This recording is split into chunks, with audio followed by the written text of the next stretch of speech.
Assalamu alaikum dear students, welcome to AR Accounting channel. Today we are going to solve question number 3 of paper 2 accounting O level IGCSE.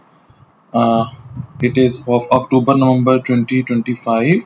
Total time of this paper is 1 hour 45. We are going to solve question number 3 today. This question is of depreciation of non-current assets, disposal of non-current assets. These topics have been asked in that question. Let's move to the question. Okay, let's start. First we read the question, that what is being told and asked in the question. It is question number 3. Ahmed has vehicle breakdown recovery business. He owns a recovery vehicle.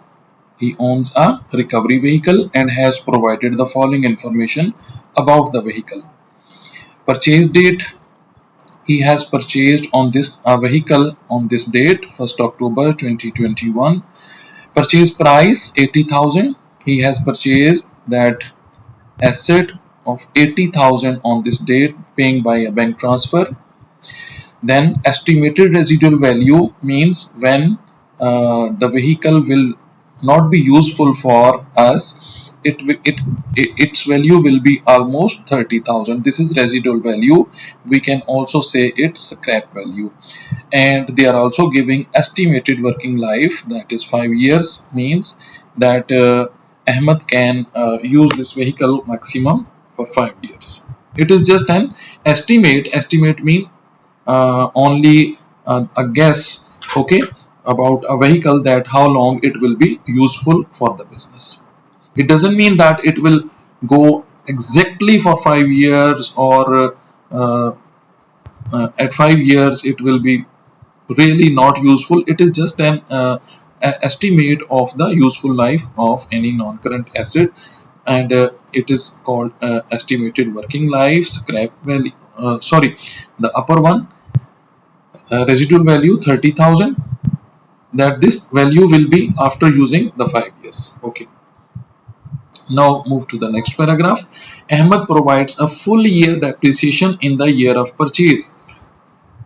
Okay बच्चे, ये देखिए, ये जो हमें paragraph दिया हुआ है ना, ये इस पैराग्राफ में हमें उसने अपनी डेप्रिसिएशन पॉलिसी बताई हुई है.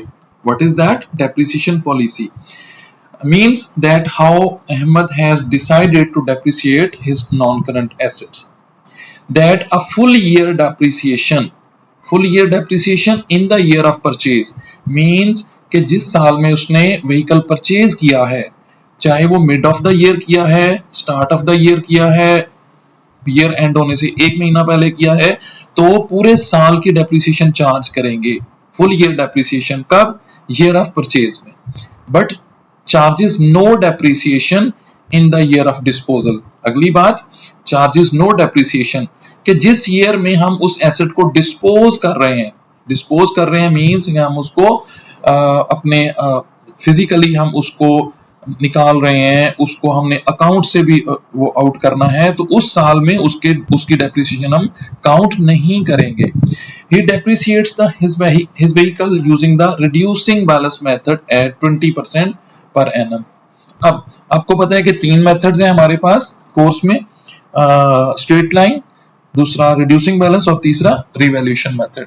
तो उसमें से उसने बता दिया कि ये वाला मेथड.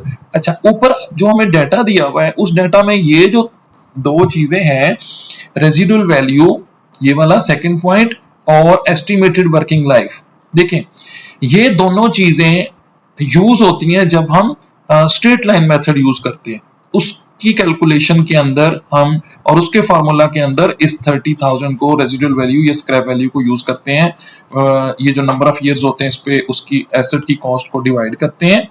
तो इस तरह से यहाँ पे एक कंफ्यूजन ये क्रिएट करने की कोशिश की गई है इस जगह पे कि स्ट्रेट लाइन मेथड होगा. लेकिन देखें, जब हम वो हमें पॉलिसी बता रहा है, ये हमें पॉलिसी बताई है उसने. यहाँ पे पॉलिसी में क्या बता रहे हैं कि पॉलिसी में ये बता रहे हैं कि आपका मेथड जो है डेप्रिसिएशन का वो स्ट्रेट लाइन नहीं है बल्कि वो रिड्यूसिंग बैलेंस है। ठीक है, अच्छा देखें, ये एक नॉर्मल बात है कि क्वेश्चंस के अंदर समटाइम इररेलेवेंट डाटा आपको दिया जा सकता है, सिर्फ ये गैस करने के लिए कि कहीं आप इररेलेवेंट डाटा को यूज तो नहीं करते। आपको पता है कि ये चीज यहाँ पे रेलिवेंट है और ये रेलिवेंट नहीं है, ये एग्जामिनर आपकी इस चीज को चेक कर रहे होते हैं। आगे चलते हैं। His recovery vehicle is now 4 years old। Okay, 4 साल हो गए उसको यूज करते हुए, and is no longer reliable. ठीक है, होता है, नॉर्मल बात है। Ahmed considered replacing his recovery vehicle on 31 August 2025 कि वो उसका प्लान है कि मैं इस डेट को इसको रिप्लेस कर लूं, इस डेट को मैं उसको, ये उसका प्लान है। ठीक है, कंसीडर कर रहा है वो।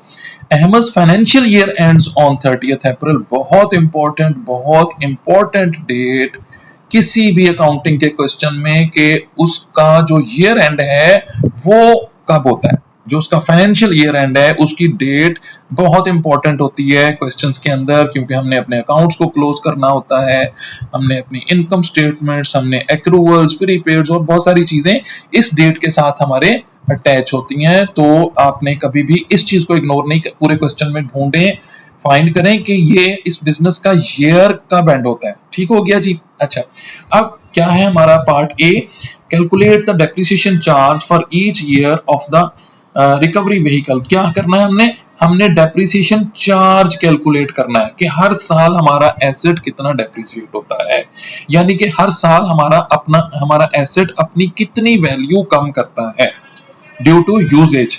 Okay, each year of the recovery vehicle's working life, assuming Ahmed replaces the recovery vehicle on 31st August 20। और वो कहता है कि ये चीज अभी आप अपने ज़हन में रखें कि वो इस एसेट को कब रिप्लेस करेगा, 31 अगस्त 2025 तक को। अच्छा, इस डेट की मदद से हमें हेल्प हो जाएगी, हमें पता चल जाएगा हमने किस ईयर तक अपने एसेट को डेप्रिशिएट करना है। ठीक है, एंड शो योर वर्किंग्स। वो कह रहे हैं कि आप अपनी वर्किंग को शो करें। हम वर्किंग इसकी करते हैं जाके दूसरी विंडो में अपने बोर्ड के ऊपर कि ये अब हम इसको किस तरह से सॉल्व करेंगे। देखें, आपको पता समझ जाना चाहिए उसने पूछा क्या है हमसे। उसने हमसे कोई अकाउंट नहीं पूछा है, इस वक्त अकाउंट नहीं पूछा। उसने क्या पूछा है, कैलकुलेट, कमांड वर्ड कैलकुलेट। वो हमसे कोई चीज कैलकुलेट करवाना चाह रहा है, ठीक है, सॉल्व करवाना चाह रहा है, उसकी कैलकुलेशन चेक करना चाह रहा है कि हमें वो कैलकुलेशन करनी आती है या नहीं आती। इट मींस के, और यहाँ पे वो कह भी रहा है एंड में कि शो योर वर्किंग्स। ठीक हो गया जी। क्या चीज कैलकुलेट करनी है, depreciation charge for each year, के हर साल का डेप्रिसिएशन चार्ज। Very simple. अब हम देखते हैं कि हमारे पास एसेट कब से है। हमारे पास एसेट आया 1 अक्टूबर 2021 को और हमारा ईयर एंड होता है 30 अप्रैल को। ठीक है, देखिए अब 1 अक्टूबर 2021 को हमारे पास एसेट आया और पहला साल अब हमारा, यानी कि from the date of having this asset, now we will see that when our first financial year is ending, it is ending on 30 see the question,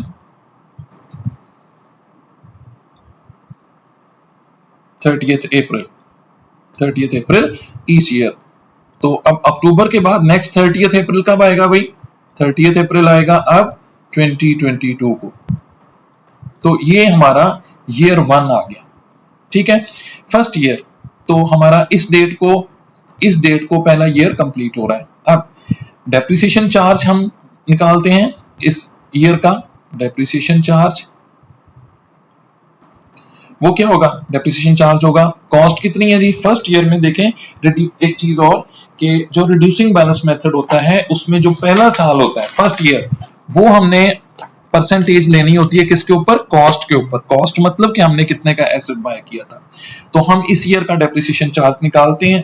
cost थी हमारी 80,000, क्वेश्चन में गिवन है 80,000 और इसका हम लेंगे 20%। तो ये 20% आ जाएगा हमारा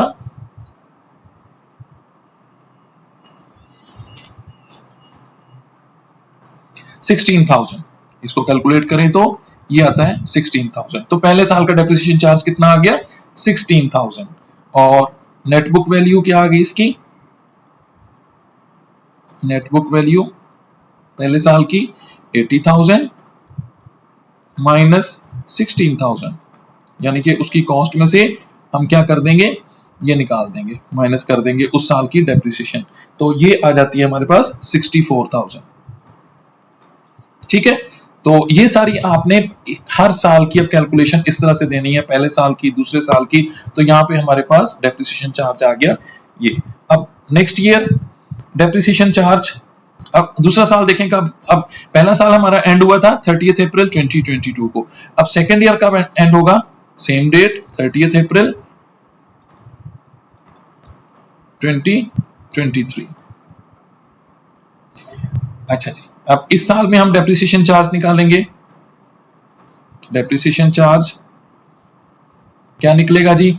अब देखें सेकेंड ईयर है ना, ये हमारा पहला साल था, अब ये सेकेंड ईयर है। सेकेंड ईयर में हमेशा आपने नेटबुक वैल्यू से ऑनवर्ड चलना होता है। Second year net book, third year net book, fourth year net book. First year में चूंकि हमारे पास नेटबुक वैल्यू नहीं होती, हमारे पास कॉस्ट ही होता है, कॉस्ट की फिगर होती है, तो हम कॉस्ट पे परसेंटेज लेते हैं।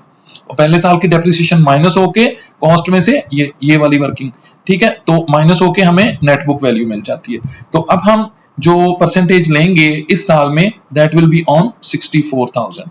64,000 का हम 20% कैलकुलेट करेंगे। 20% मीन 20/100। तो ये हमारे पास आ जाएगा 12,800। ये चार्ज आ गया सेकेंड ईयर का। और नेटबुक वैल्यू कैलकुलेट कर लेते हैं अब, ताकि अगले साल हमें उस पर हमने कैलकुलेशन करनी है। अब इस साल की नेटबुक वैल्यू क्या होगी? 64,000 माइनस 12,800, दैट इज 51,200। ये सेकेंड ईयर हमारा कंप्लीट हो गया। अब थर्ड ईयर हमारा कब होगा? 30 अप्रैल 2024। डेप्रिसिएशन चार्ज क्या आएगा जी?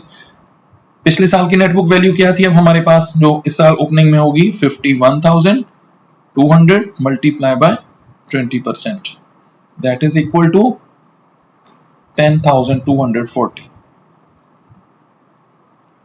और नेटबुक वैल्यू इस साल की, that is 51,200 minus 10,240 equals 40,960।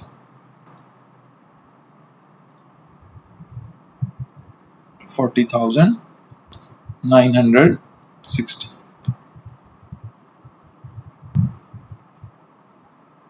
Next अगले साल में चलते हैं जी। 30 अप्रैल 2025। देखें एक चीज यहां पे मुझे आपको बतानी है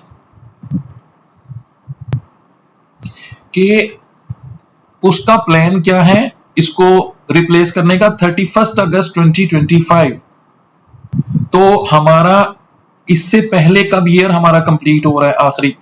आखिरी साल कब कंप्लीट हो रहा है हमारा? 30 अप्रैल 2025। तो अकॉर्डिंग टू पॉलिसी हम उस साल की डेप्रिसिएशन कैलकुलेट नहीं करेंगे in the year of disposal. Charges no depreciation in the year of disposal. लेकिन अभी तो वो हमारा आया ही नहीं है, ठीक है, अभी तो हम चल रहे हैं। ये आ गया 30 अप्रैल 2024।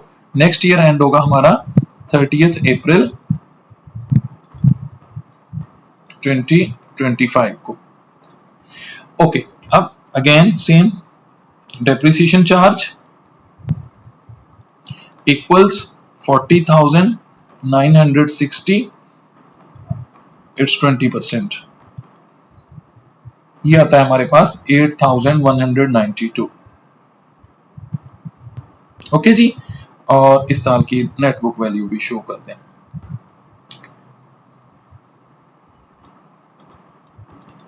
40,960 minus 8,192 and it is,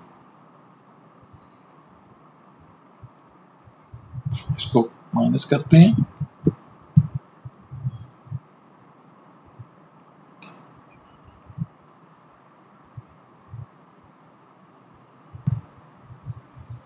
minus 8,192, 32,768। तो ये हमारा पार्ट कंप्लीट हो गया।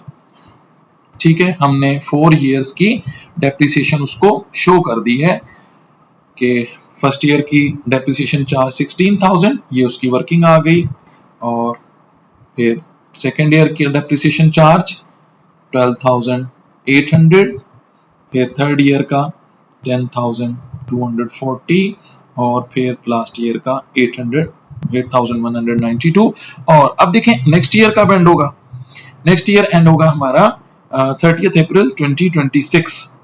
और इस ड्यूरेशन में क्या हो रहा है, इस ड्यूरेशन के अंदर क्योंकि 31 अगस्त 2025 को, यानी कि जो नेक्स्ट ईयर है, कमिंग ईयर, वो हमारा ईयर ऑफ डिस्पोजल है, ईयर ऑफ रिप्लेसमेंट है। और उसने कहा है कि जिस साल में हमने इसको रिप्लेस करना है, डिस्पोज करना है, उस साल में अपने डेप्रिसिएशन कैलकुलेट नहीं करनी। ठीक है, तो इसलिए अब हम यहाँ पे स्टॉप कर जाएंगे, 30 अप्रैल 2025 पे स्टॉप कर जाएंगे, क्योंकि फिर इसी साल में नेक्स्ट अगस्त में जाके उसने इसको डिस्पोज करना है, तो इसलिए इस साल की डेप्रिसिएशन हमने कैलकुलेट नहीं करनी। इस तरह से हमने ये हर साल की डेप्रिसिएशन को इस तरह से शो कर देना। ठीक हो गया जी। अच्छा, अब हम आगे चलते हैं, क्वेश्चन को नेक्स्ट देखते हैं।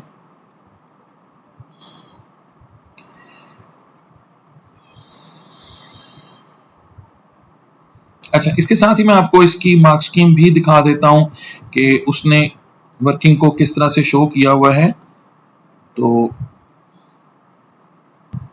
मार्क स्कीम में उसने डायरेक्ट हमें आंसर लिखे हुए हैं, वर्किंग शो नहीं की हुई, तो इसलिए जो है वो वर्किंग शो करनी लाजमी है कि आप किस चीज के ऊपर 20% ले रहे हैं। तो इस ये देखें, कॉस्ट इतनी थी 80,000 पहले साल, 80,000 पे उसने वो कैलकुलेट की, डेप्रिसिएशन 16,000 आ गई, डेप्रिसिएशन पहले साल का चार्ज, फिर माइनस होके ये नेटबुक वैल्यू आ गई 64, फिर इसको अगले साल की डेप्रिसिएशन 64,000 पे चार्ज की गई, 12,800 आ गया, और देन फिर उसके ऊपर 10,251 आ गई आपकी नेटबुक वैल्यू अगले साल के लिए, इसके ऊपर डेप्रिसिएशन चार्ज की 10,240 आ गया। अगली नेटबुक वैल्यू आपकी 4960 है, इसका डेप्रिसिएशन चार्ज नेक्स्ट ईयर का ये आ गया। ये देखिए, एक चीज कि जब आप डेप्रिसिएशन बता रहे होते हैं किसी ईयर की, तो साथ में आपने ईयर लाजमी बताना होता है कि मैं कौन से वाले ईयर की डेप्रिसिएशन चार्ज बता रहा हूं। ठीक है, ये डेप्रिसिएशन चार्ज जरूर बताना होता है कि किस ईयर के डेप्रिसिएशन से, किस ईयर से ये बिलोंग करता है, ये चीज, ये मस्ट है। ठीक है, ये नहीं खाली आपने कैलकुलेशंस लिखकर आ जानी कि एग्जामिनर खुद ही अंडरस्टैंड कर ले कि ये इस साल की है, ये इस साल की है। नहीं, ये उसकी जॉब नहीं है, बल्कि वो हमारी अंडरस्टैंडिंग को चेक कर रहे होते हैं एक्चुअली। तो हमें इस तरह इसके 4 मार्क्स मिल जाएंगे। ओके जी, तो अब मूव करते हैं नेक्स्ट पार्ट की तरफ। और नेक्स्ट पार्ट के लिए मैं नेक्स्ट वीडियो बना रहा हूं, क्योंकि वीडियो काफी लेंथी हो गई है इसकी। तो इस वीडियो को हम पार्ट ए पे ही कंक्लूड करते हैं। For the remaining parts we are going to make next video of the same paper. ठीक है, तो मैं पार्ट नंबर इसका मेंशन कर दूंगा इसके जो टाइटल है उसके अंदर, so that you can easily have this value and you can have proper view and understanding.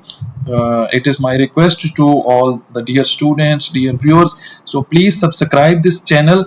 That is your support for us to make all these things more better, more efficient, and this gives us encouragement for our work to be uploaded more and more videos, because we are giving this all content free to you guys. We just need your support for of subscription for its for the betterment of the channel. Thank you so much. Please, we are also waiting for your comments in the comment section, your feedback, your positive feedback, or the you can also show your critic that where we should make more improvements. It will be very helpful for us. Thank you so much for watching this part. So we will be having next meeting in the next video of this part. Thank you so much.